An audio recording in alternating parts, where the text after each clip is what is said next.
Hello there and welcome to my channel. Today I decided to watch Anatomy of a Fall because I'd heard many good things about it from the internet, and I thought I'd give it a go.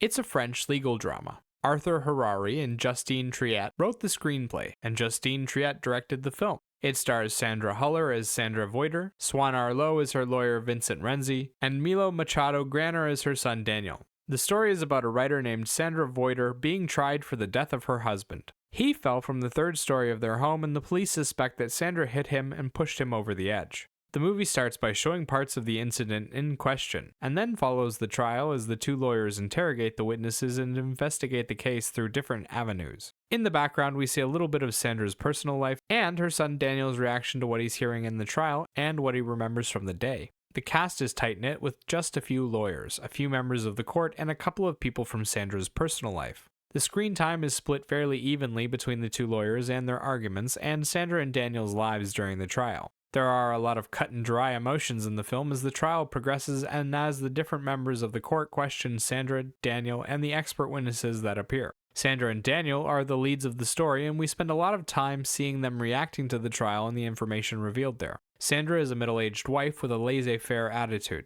She's a successful writer who doesn't spend much time at home, and her relationship with her husband is on the rocks. She claims to be innocent and to love her husband. Daniel is an 11-year-old blind boy. He was blinded by an accident when he was young and now lives with his parents and guide dog, Snoop, in the mountains. Daniel likes to play the piano and go for long walks with his dog. The visual journey starts with the day of the murder and shows us the climate before and after it happened. The murder happens at their mountaintop villa, which is a large rural home with standard-looking furniture and design. We then see a series of interrogations during a trial. This takes place in a modern courtroom with the witnesses speaking from their table or a podium in the middle. Each of the lawyers asks questions of the defendant and the witnesses, and new information is presented with each new day in court. Outside of the court case, there are a few emotional moments, conversations, and a few shots of Daniel playing his piano. Sound-wise, the film has about 3 songs. There's an instrumental version of PIMP from 50 Cent and 2 classical piano pieces that Daniel plays. The rap song from 50 Cent is used during the husband's death and is a detail in the trial. The other 2 songs are representative of Daniel's father and mother. One is a fast-paced piece that Daniel was working on with his father, and the other is a slow requiem that Sandra tries to play with Daniel about halfway through the film. Daniel plays the 2 pieces to indicate where his thoughts are on the case. Okay, so how is the film? The writing doesn't make any sense. The entire film hinges on whether or not Sandra murdered her husband.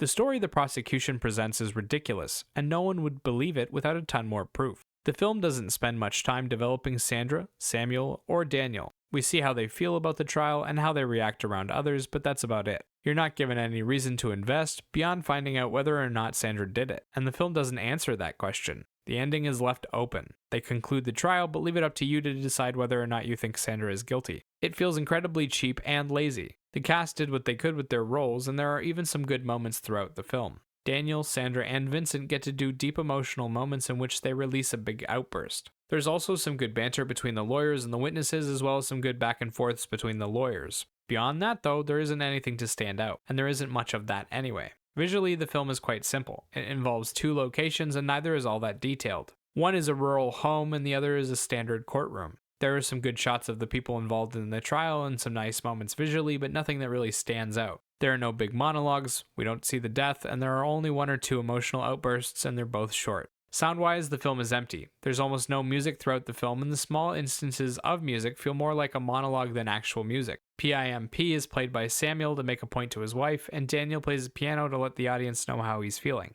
Both are trying to get across something through their musical choices. The music is incredibly important to the story and is significant, but it doesn't support the emotional journey in any way, shape, or form. Overall, I was really surprised at how lacking this film was. It's been on the most popular charts for months, and people have given glowing reviews of it, but it's a basic courtroom drama with a poorly written case. It's not even an original concept. This same concept was done almost to the letter by a documentary called The Staircase years ago. It featured a real story. If you have 2.5 hours to waste, you could try turning this film on, but you won't come away with much. As for a rating, I'd give the film 3 out of 10. Remember, these are just my thoughts on the film. Let me know what you think about it in the comments below. Bye-bye.